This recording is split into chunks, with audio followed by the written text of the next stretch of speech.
Romanos capítulo 3, versículo de número 9, está escrito: pois que somos nós mais excelentes? De maneira nenhuma. Pois já dantes demonstramos que tanto judeus como gregos, todos estão debaixo do pecado. Como está escrito, não há um justo sequer. Não há ninguém que entenda, não há ninguém que busca a Deus. Todos se extraviaram e juntamente se fizeram inúteis. Não há quem faça o bem, não há nem um só. Apenas até aí, por enquanto.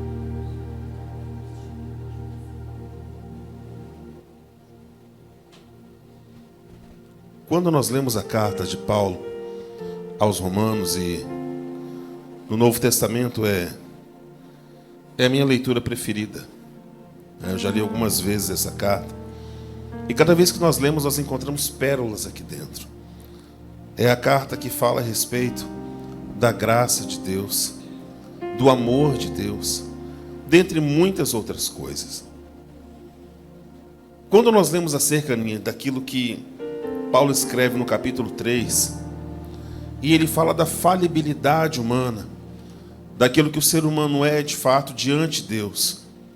Todos somos falhos, todos somos pecadores, todos nós somos réus e condenados ao inferno. Se a misericórdia ou não, nós só somos salvos pela graça que há em Cristo, pelo sacrifício de Jesus na cruz por mim e por você. Se não fosse isso, você e eu não teríamos salvação. Nós não teríamos valor algum diante de Deus. Talvez para os homens nós valhamos aquilo que nós temos no bolso, mas para Deus não faz a menor diferença. Por isso o texto diz que não há grego, judeu, não importa a sua origem. Para Deus somos todos iguais. Deus não sonda aquilo que tem dentro da sua carteira, Deus sonda aquilo que tem dentro do seu coração. E a salvação, ela não vem pelo nosso merecimento, pelo nosso esforço, muito pelo contrário. Não há ninguém que possa se salvar se não for através de Jesus Cristo, de aceitar o sacrifício de Jesus. É impossível. A Bíblia diz que é um só mediador entre Deus e o homem, Jesus Cristo, o homem. Ninguém pode se salvar, é impossível.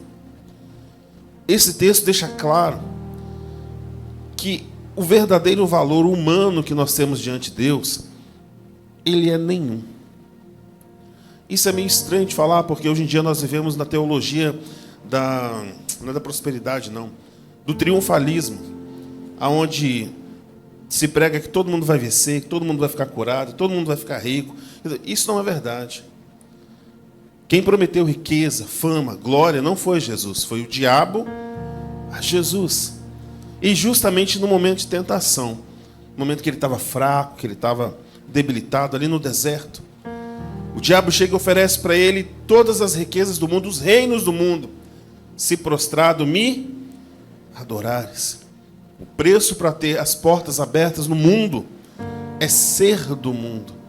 Jesus Cristo chega a dizer que se o amor que nós temos está no mundo, o amor dele não está em nós e nós nunca o conhecemos.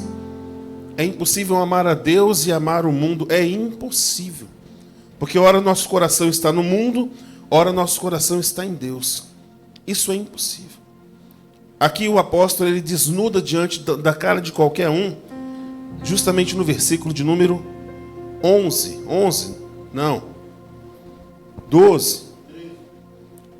12. Todos, parece bingo, né? 12, 13, não, é 12. Todos se desviaram, extraviaram, desviaram-se e juntamente se fizeram inúteis. Se você ler o título desse texto na sua Bíblia, vai estar escrito: todos os homens estão debaixo. Olha para sua Bíblia aí, gente, está escrito aí. Como é que está na sua Bíblia aí? Todos somos pecadores. É a mesma coisa. Mas aquela pessoa que faz isso, aquele ladrão, aquela prostituta, nós costumamos elencar pecados de acordo com a nossa ética moral ou com o valor que nós achamos que nós temos diante de Deus. Porque eu não faço isso, porque eu não faço aquilo, porque eu não... Não há nenhuma diferença para Deus. Nenhuma. Certa vez os fariseus cercam Jesus num lugar e falam, ele expulsa demônios em nome do diabo. Ele é cheio de Satanás. Ele come com comilões, ele bebe com os bêbados. As prostitutas cercam onde ele está. Ele convive com aqueles que não são da nossa estirpe, da nossa raça, que são os judeus. Os fariseus diziam isso a Jesus, que perseguiam e debochavam dele. Fizeram de tudo a ponto de levar ele para a cruz, condenado por Roma, executado por Roma. Ele foi condenado no pecado da lei, segundo os fariseus, e Roma não tinha mais o que fazer. Pilatos apenas lavou as suas mãos. Condenar o outro é muito fácil. A diferença é quando nós deixamos de estar no lugar onde está o promotor que acusa e nos sentamos no banco dos réus. Está escrito: não há um justo sequer. Eu estava rindo com o Cris, a gente estava vendo as crianças que caem, tropeçam, barram. Eu falei, gente, criança não serve para nada, né? Nada, criança não serve para nada. Só para divertir a gente. Para mais nada.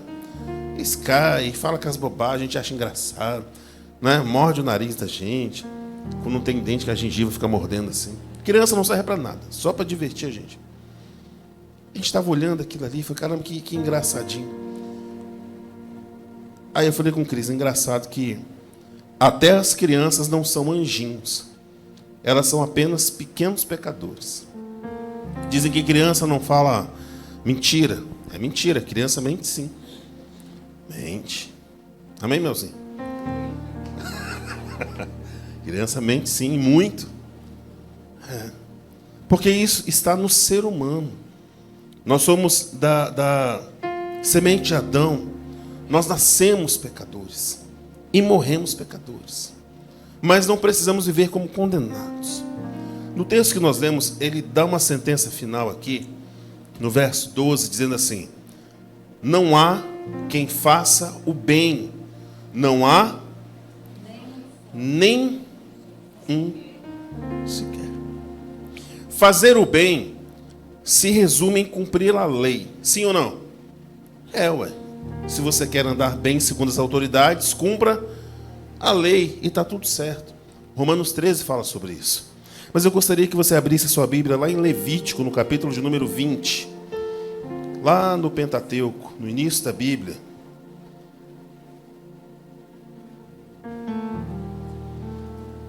Volte algumas páginas da sua Bíblia e você vai achar o livro da lei, o livro do Levítico. Levítico, capítulo de número 20. Juntamente com os números, talvez ele seja um dos livros mais duros de se ler, porque quando Deus separa o seu povo na terra, os hebreus, e faz com que eles saiam do meio do Egito, e depois eles são presos, um monte de coisa. Deus separa o que eles comem, o que eles fazem, o que eles falam, com quem eles casam, os dias que eles podem trabalhar, a quantidade de dinheiro que eles têm que dar de ofertas. Deus separa um povo exclusivo para Ele. Por isso a Bíblia chama os judeus de o povo escolhido de Deus. Nós somos aceitos como filhos por adoção na família de Deus. Bom, já deu tempo de todo mundo achar. Levítico, capítulo de número 20. Se você não achou, acompanha no telão aqui, que é mais fácil. Como todo mundo sabe, vamos fazer de conta que sabe, quem escreveu os 5 primeiros livros da Bíblia? Quem foi, irmãos? Fala aí. Quem? Aí você perguntar quem saiu no Big Brother, hein? O povo tá... Quem foi que fez o gol do Brasil? A outra aqui. Vamos ler Bíblia, gente. Foi Moisés. Moisés escreve o Pentateuco, os 5 primeiros livros da Bíblia, de forma revelada que o Espírito Santo trouxe a ele ele escreve ali. E aqui começa a doutrinação, onde é colocado limites físicos, limites espirituais e limites morais. Não sei se você sabe, mas todos os países democráticos do mundo, todos eles, as leis são baseadas nos 10 mandamentos. Todos os países. Aliás, todas as constituições em todos os países é baseado na Bíblia, nos valores bíblicos. Não pode matar, não pode roubar, não pode, nada dessas coisas. É a base da sociedade moderna. Mas vamos lá. Levítico, capítulo de número 20, versículo de número 10, está escrito: também o homem que adulterar com a mulher do outro, havendo adulterado com a mulher do seu próximo, certamente morrerá o adúltero e a... Vamos ler todos juntos, bem alto esse texto. Vamos lá, verso 10. Também o homem que adulterar com a mulher do outro, havendo adulterado a mulher do seu próximo, certamente morrerá o adúltero e a adúltera. Então a lei determina que se eu peco sozinho, eu pago o preço do meu pecado. Se eu peco com o outro e eu pagamos o preço pelo mesmo pecado. É o que determina a lei. E a lei não pode ser mexida. É uma lei. É imutável. Numa estrada que está escrito numa placa que você pode andar 80. Se você passar acima do limite de velocidade, você está cometendo uma infração. E você pode ou vai ser punido. Se tiver um radar, já era. Se tiver um guarda, já era. Porque você andou acima da velocidade, ou seja, você descumpriu a lei. Aqui a mesma coisa diz. Vou ler de novo o verso 10. Também o homem que adulterar com a mulher do outro, havendo adulterado com a mulher do seu próximo, certamente, quem, irmãos? Quem cometeu o adultério e quem participou, que ninguém comete adultério sozinho. Aqui nós estamos no Antigo Testamento, quando Jesus ainda não havia vindo e morrido pelo pecado de nós outros. Jesus, ele dá um parecer aqui, que eu acho muito interessante, eu gostaria que você lesse também. Lá no Novo Testamento, deixa eu olhar aqui. Essa referência eu não separei.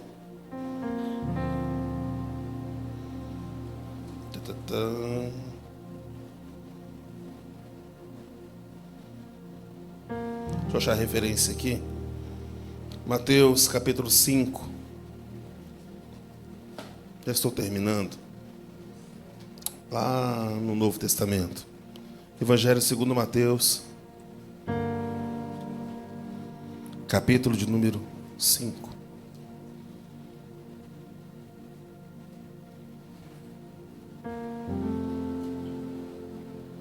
Quem sabe como é que era o nome de Mateus antes de Jesus chamar ele de Mateus? Valendo R$2. Um presente misterioso. Levi. Todo mundo achou Mateus capítulo 5?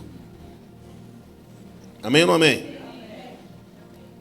Bom, nós lemos então na lei mosaica, no Antigo Testamento, no Pentateuco,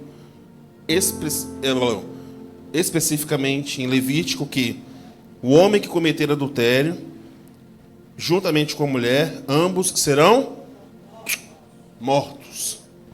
Jesus, no capítulo 5, versículo de número 27. Mateus 5, 27. Deixa eu colocar meu olho aqui. Aí. Jesus diz o seguinte: ouvistes que foi dito aos antigos, ele está se referindo lá ao livro de Levítico, não cometerás. Aí no verso 28, Jesus fala o seguinte: eu, porém, vos digo que qualquer que atentar, observar, olhar numa mulher para a cobiçar ou a desejar, aonde, irmãos? Aonde, irmãos? O que ele fez? Fez o quê? E aí? Era mais fácil cometer o ato, esconder, correr o risco de ser pego e morto, ou agora apenas olhar e ser condenado no mesmo pecado? Eu não vou entrar nesse ponto, porque a Bíblia é muito clara sobre isso. Principalmente as mulheres, né? Porque o homem ele é atraído por aquilo que ele vê. Todos os homens do mundo são assim. Então, quando você está com um decote muito grande, uma roupa muito justa, muito decotada, a Bíblia fala que você é responsável pela queda do seu irmão. Ele cometeu adultério junto com você que o provocou. É o que a Bíblia diz. Ah, mas eu não tenho. Tem culpa sim. Se veste como crente. Amém ou amém? É o que a Bíblia manda. Não sei o que estou dizendo. Você não concorda, briga com Deus que escreveu a Bíblia. Mas aqui Jesus ele sobe o sarrafo de forma que se torna teoricamente impossível. Mas ele diz algo que eu acho mais interessante ainda em Mateus mesmo. Ele diz assim, ó, no capítulo 5, só voltar alguns versículos aí, versículo 17. Jesus diz o seguinte, Mateus 5,17. Não cuideis ou não penseis que vim destruir a lei ou os profetas. Ele está falando, não vim destruir o Antigo Testamento. Não vim abrogar, mas cumprir. Então Jesus ele não anula o Antigo Testamento, nesse caso aqui até então, porque ele não havia morrido, mas ele diz que ele veio para cumprir a lei e os profetas. E agora nós entramos na mensagem de hoje. Graça e misericórdia. Abra sua Bíblia no Evangelho segundo João, capítulo de número 8. Mateus, Marcos, Lucas, João, capítulo de número 8. Nós vamos ler a respeito de uma história muito conhecida, de personagens que não tiveram seus nomes citados na história, mas marcaram a história com aquilo que eles viveram e com o desfecho da sua história.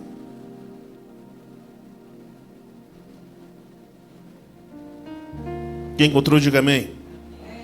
Quem não encontrou, diga, vou procurando. Todo mundo achou aí? Achou? Cheiro de pipoca. Eu estou tendo um derrame, gente. Tá?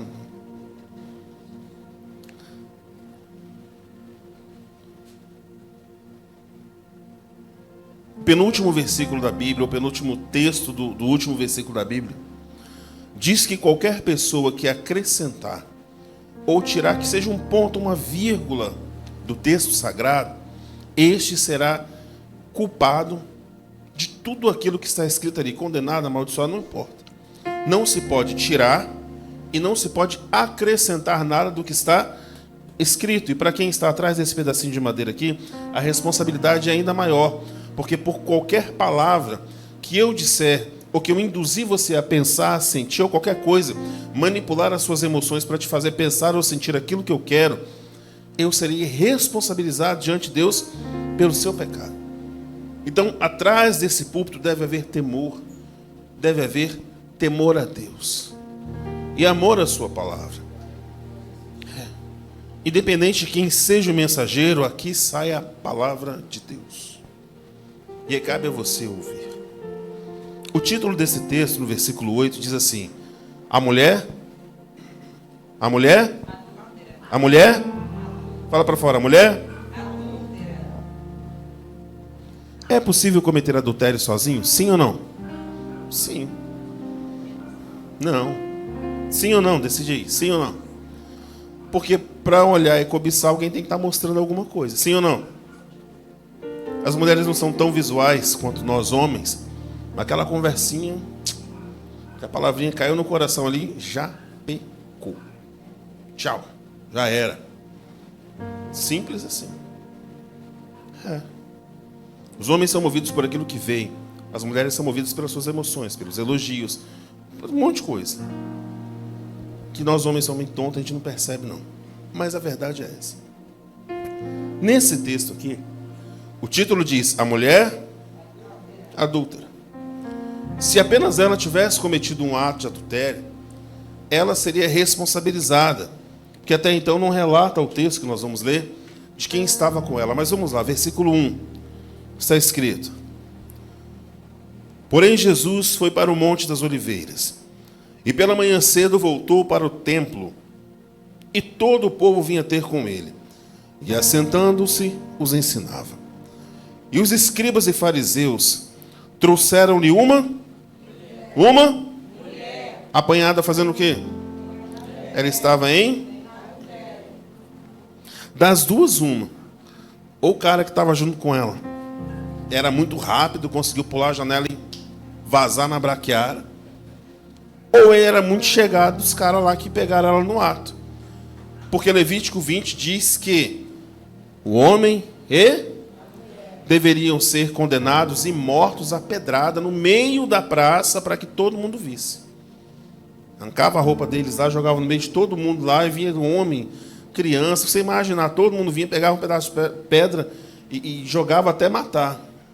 Essa era a lei que Moisés havia determinado, ou que Deus havia determinado através de Moisés. Aí Jesus disse que agora não era preciso ser pego no ato, era necessário apenas olhar e desejar no seu coração. É ou não é? Sim ou não, irmãos? É o que está escrito. Mas o texto aqui diz, deixa eu botar meu óculos, eu não consigo acostumar com óculos não. Vamos lá. Verso 3. E os escribas e fariseus trouxeram-lhe uma mulher apanhada em adultério. E pondo-a no meio, disseram-lhe: Mestre, esta mulher foi apanhada no próprio ato adulterando. Provavelmente não deu tempo nem dela botar as roupas, porque pegaram ela ali no flagra. Sozinha ela não estava. É ou não é? Não estava. Jesus, ei, vai para cá. Jesus, esta mulher, não é que nós ouvimos falar, ou está no grupo do WhatsApp. Não. Ela foi pega no ato. E para isso tem muitas testemunhas aqui. Se eu não acreditar, o povo fotografou, está aqui. Prova viva. E ela não poderia falar nada, porque verdadeiramente era verdade. Ela foi pega no ato. O que uma pessoa culpada pode fazer para se defender? Porque calado ele já está errado, não é? Quanto mais falar... A própria justiça diz isso, né? Tudo aquilo que você disser poderá e será usado contra você no seu julgamento. Então, ó... Cala a boca. Porque quanto mais a gente tenta se justificar, pior fica. Não, eu pequei mais, quando venho mais, eu falo, meu Deus, que hora essa pessoa vai embora para eu tomar um café. Porque quem tenta se justificar, não alcança a misericórdia de Deus. Quando Davi, o rei Davi, ele cometeu o adultério com a Batseba, a mulher de Urias, e o profeta chega e conta aquela história, tarará. No momento que o profeta diz, tu és esse homem, rei, ele imediatamente fala, pequei contra Deus. Ele se lança no chão e chora o seu pecado. E todo mundo conhece a história, a vida dele foi uma desgraça daí para frente. Um filho estuprou a outra, a irmã, e um filho queria matar ele, teve que fugir, e esse filho morreu. Foi um inferno a vida desse homem, até o dia que ele morreu. Ele sonhava em construir um templo para Deus. E ele era o homem segundo o coração de Deus. Deus diz, Davi, eu te amo. As suas músicas tocam o meu coração de forma como nenhum outro homem na terra conseguiu me tocar. Mas eu não aceito um templo das suas mãos. Suas mãos estão sujas de sangue. Aí Deus vai e dá essa honra a ele através de Salomão, seu filho. O filho não do adultério, né, porque ele já havia sido casado com Batseba depois que Urias morreu, ou que ele mandou matar Urias. Mas o texto que nós estamos falando aqui, essa mulher foi pega no ato do adultério. Pegaram ela, levaram, colocaram no meio da praça, chamaram a atenção de Jesus. Ela foi pega adulterando. E aqui eles cobram a postura de Jesus assim, verso 5. E na lei, lá em Levítico que nós lemos, nos mandou Moisés que as tais sejam apedrejadas. Espera aí. Mas Moisés não disse que as tais, disse que os tais, o homem e a mulher, que ambos recebam a mesma punição pelo seu ato. Mas aqui eles dizem assim, ó, e na lei nos mandou Moisés que as tais sejam apedrejadas. Tu, pois, o que dizes? A pior coisa que tem é isso, né? Alguém sabe sua resposta, fala, mas então, e aí, você? Eu não tenho paciência, irmão. Uma coisa que Deus não me deu foi paciência. Eu já nasci sem paciência. Eu nasci de quantos mesmo? 9, né? Eu não tenho paciência. Não espere paciência de mim. Não tenho. Não tenho paciência. Eu gosto de ficar sozinho. Eu gosto de trabalhar sozinho. Eu produzo muito bem sozinho.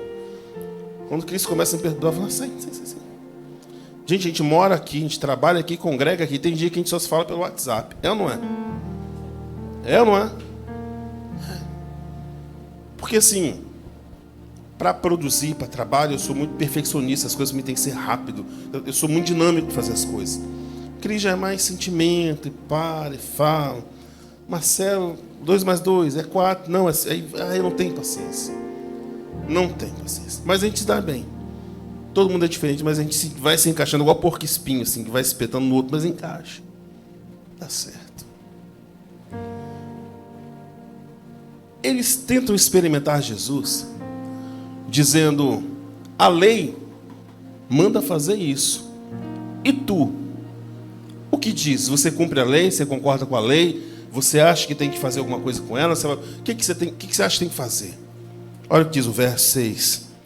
Isso diziam eles, tentando-o, para que tivesse de que o acusar.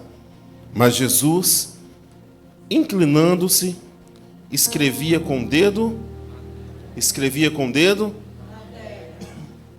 Essa é a única passagem que existe na Bíblia, dizendo que Jesus escreveu alguma coisa.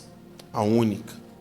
Não há nenhuma outra passagem que diz que Jesus escreveu alguma coisa. Não tem. Não existe. Nós, homens, viemos do pó da terra. Ninguém sabe o que ele escreveu. A gente pode supor um monte de coisa. Ninguém sabe. Mas quando ele é questionado acerca da lei, e o texto me mostra que ele pega o seu dedo, coloca na terra e escreve alguma coisa, ele é abaixado sozinho. Odiado por uma multidão, mas sozinho. E eu quero crer que ele estabelece um novo mandamento na terra, escrito na terra para sempre. Porque a Bíblia diz que a terra não foi capaz de consumir o seu corpo, porque ele foi ressuscitado. Mas ela bebeu do sangue de Jesus que caiu na terra. Sangue é vida. Sangue é pacto. O sangue de Jesus é vida. Ele faz aquilo que a gente não consegue entender. O preço da salvação de toda a humanidade. Você poderia pegar rios e oceanos de sangue e oferecer em holocausto. Deus não aceitaria. Por quê? Porque não há um justo sequer. Todos pecaram e destituídos foram da glória de Deus. Tinha que ser alguém santo, perfeito, que nunca havia pecado, uma ovelha sem mácula. E ele foi o único que foi aceito por Deus. Quando ele se inclina ali, o texto diz no versículo de número 7. E como insistissem perguntando-lhe, endireitou-se e disse-lhes, aquele que dentre vós está sem pecado, seja o primeiro que atire a pedra contra ela. Jesus aqui diz, perfeito, vocês estão certos, a lei manda fazer isso. Então, cumpram a lei. Agora, para que eu possa cumprir a lei, eu tenho que ter autoridade. Por que ninguém respeita um policial corrupto? Porque ele perde a sua moral. Ele continua tendo autoridade para repreender, para aprender a fazer o que ele quiser. Mas quando revela-se de fato aquilo que ele fez ou quem ele é, ele perde a sua moral. E aí ele começa a perder, perde o cargo e assim vai. Jesus vira para aqueles homens e diz assim: olha, vocês estão certos em querer cumprir a lei, cumpram. Vamos ver só quem vai começar. Jesus fala: faz só uma fila aqui, ó.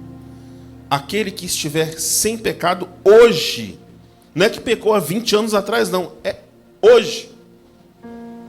Fique à vontade. Aí ele volta aqui, ó, verso 8. E tornando a inclinar-se, escrevia na terra. Você consegue olhar e imaginar aquela mulher sozinha, acuada ali no meio de um monte de homens querendo matá-la, jogando o pecado dela não na cara, mas na praça inteira para quem quisesse ver. A Bíblia não dá nem o nome dela, diz que ela era uma mulher adúltera.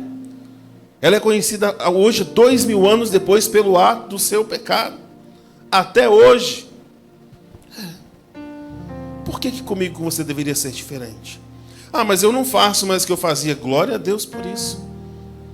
Mas as marcas do nosso pecado, elas nos perseguem, elas ficam. Há um verso em Apocalipse que diz: e sabei que o vosso pecado vos há de encontrar. Hoje eu não gostaria que você refletisse acerca daquela mulher, ou na posição da mulher que está no meio, mas como daquele que pega a pedra. As pedras hoje talvez elas não sejam mais físicas. Elas são digitadas aqui, ó, com pequenas letras, com compartilhamentos em grupos de WhatsApp. Essa semana, um dos maiores pastores conhecidos no meio reformado no Brasil, ele entregou o cargo de pastor, foi destituído do cargo de pastor, e isso repercutiu no Brasil inteiro. Brasil inteiro. E o pecado dele foi porque ele pregava de forma muito dura, e as pessoas se ofendiam. Ele falou: já que eu prego muito duro, então eu não sirvo para ser pastor. Acabou. Aí eu fiquei pensando. E o povo tentando arrumar assim: não, mas ele fez alguma coisa. Mas não é possível que ele não tenha um amante. Não é possível que ele está roubando. Não fez nada disso. Ele simplesmente se sentiu: não dá mais para mim. Quem perdeu? A igreja. Não a igreja dele, a igreja no Brasil. É triste quando chega a notícia: você viu quem caiu? E soube de fulano? Soube daquela igreja tal? Eu estava conversando com Cris. Ela falou assim: nossa, mas aconteceu um caso assim, assim, assim naquela igreja, e o pastor, eu falei: eu estou do lado do pastor. Mas ele está errado. Eu falei: mas o dia que for eu, a pedrada vai comer nas minhas costas, do mesmo jeito. Que ninguém quer saber o que é. O povo quer jogar pedra. É ou não é? Eu estou com ele. Ele está errado, Deus trata com ele. Ah, mas se a igreja tem um conselho, a igreja junto com o conselho expulsa o pastor, mas ele continua sendo um homem de Deus. Quem vai tratar com ele é Deus. Não entre nessa seara. Cuidado. Isso é sério. Isso é muito sério. Davi tinha todos os motivos para poder matar Saul. Inclusive a oportunidade. Foi lá, cortou a pontinha da capa dele e mandou para ele. Falou: eu tive do seu lado, não te matei. E o servo dele, como é o nome dele? Eu lembrei como é que é o nome dele. Eliabe, não, é... capitão da guarda de Davi, gente, lembra aí? Joabe. Ó, manifestou. Vira para ele e fala: vamos acabar com isso agora. Ele te persegue, ele não tem motivo para te perseguir. É aquele famoso texto que tem na Bíblia: eu não ousarei tocar no ungido de Deus, de forma alguma. Isso não é pretexto para que as pessoas pequem de trás do púlpito e a igreja se cale, muito pelo contrário. Estou dizendo o contrário.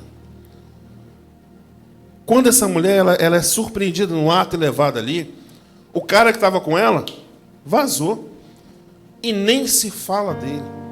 Ninguém comenta dele. Não está nem escrito aqui. Quando ela é colocada diante daquele que era o único que poderia condená-la, olha o que a Bíblia diz que aconteceu. Verso. É bingo de novo. Vai, eu vou ler o 9. É 8, pronto, é 8. Bingo, grita bingo aí. Verso 8. E tornando a inclinar-se, escrevia na terra. Quando ouviram isso, saíram um a começar pelos mais velhos até os últimos. Ficaram só Jesus e a mulher que estava no meio. E levantando-se Jesus, e não vendo ninguém mais do que a mulher, disse-lhe: mulher, onde estão aqueles teus acusadores? Ninguém te condenou? E ela disse: ninguém, Senhor. Essa é a única fala dela. Você merecia ser condenado? Claro. É justo que eu te condene agora? Ué, o Senhor então que é santo, nem se fala. Mas ele que tinha o poder de condená-la e lançá-la no inferno. Por isso a Bíblia diz: não tema o homem que pode matar a carne, mas tema a Deus que pode lançar tanto a carne quanto a alma no inferno. Aqui, ó, no verso 11. E ela disse: ninguém, Senhor. E disse-lhe Jesus: nem eu também te condeno. Vai-te, muda de vida. Você não precisa viver assim. Não precisa. E eu não estou falando da mulher que foi perdoada do pecado. Eu estou falando daqueles que levantam as pedras para sentar nos outros. Esses somos nós. Somos nós. A forma mais cristã que há de nós lidarmos com o pecado do outro é amor e misericórdia. É isso. É passar a mão na cabeça de quem errou? De forma alguma. Deus vai cobrar. Não tenha dúvidas disso. Deus é justiça. Bem-aventurados aqueles que têm fome e sede de justiça, porque serão saciados. Está escrito. E justiça na vida do outro não é vingança. Que uma vez que eu quero que Deus vá lá e vingue e faça, aí eu caio naquela parábola que Jesus conta, de que um homem devia um monte para o rei manda trazê-lo, vai prender, eu te perdoo, rei, obrigado. Ele sai na porta do palácio, encontra alguém devia 10 reais para ele, pega o cara, sacode ele, manda jogar na cadeia, e o rei fala: rapaz, eu te perdoei o tanto que você me devia, você vai fazer o mesmo? Aí Jesus muda a história terrena para a espiritual e diz: esse servo será lançado nas profundas trevas. Sabe o que quer dizer? A oração do Pai Nosso. Deus, me perdoa, Senhor. Eu falo: é claro que eu te perdoo. Pega a ficha dele aí de hoje. Vamos lá. Certa vez Pedro pergunta a Jesus, diz assim: Senhor, mas quantas vezes eu tenho que perdoar uma pessoa? Jesus fala: até 70 vezes 7, se for necessário. Que dá 490 vezes por dia. Imagina. Mas Deus, aí chega uma hora que vira, falta vergonha na cara, né? Só erra e não muda, pelo amor de Deus. É como se Deus dissesse: você também não muda. Você peca e não muda. Só muda de pecado. Ué. Antes era fofoqueiro, agora é mentiroso. Pode mentir, agora está roubando. Pode roubar, agora está enganando, adulterando. E vai. Quem são esses? Esses somos nós. É você, sou eu. Somos nós. A igreja que Jesus vem buscar, assim como o pastor Edonias orou no início do culto, é uma igreja santa, lavada e remida no sangue do Cordeiro. Mas não pense você que no céu entrará aqueles que condenaram aqueles que precisavam de misericórdia. Porque Deus só perdoa a mim quando eu perdoo aquele que me faz mal. Jesus chega a dizer: da mesma forma que você perdoa, Deus te perdoa. Ah, Deus, mas eu não consigo. Ele falou: então também não consigo te perdoar. Sinto muito. Vá para o inferno. Mas não é justo. Ele fala: você não é justo. Não sou eu que estou falando, é a Bíblia que diz. Eu gostaria que você refletisse nessa noite e pudesse pegar aquele versículo que Jesus disse: antes de você tirar um palito de dente ali do olho do seu irmão, tira a aracruz-celulose da frente do seu rosto, assim, a floresta amazônica. Em outras palavras, cuide da sua vida, cuide dos seus pecados. Faça uma reflexão onde você consiga ver os seus pecados e falar: Deus, me perdoa. Quando nós focamos naquilo que nós devemos melhorar, nós esquecemos de quem está ao nosso redor. Amém ou não amém? Feche seus olhos por um momento.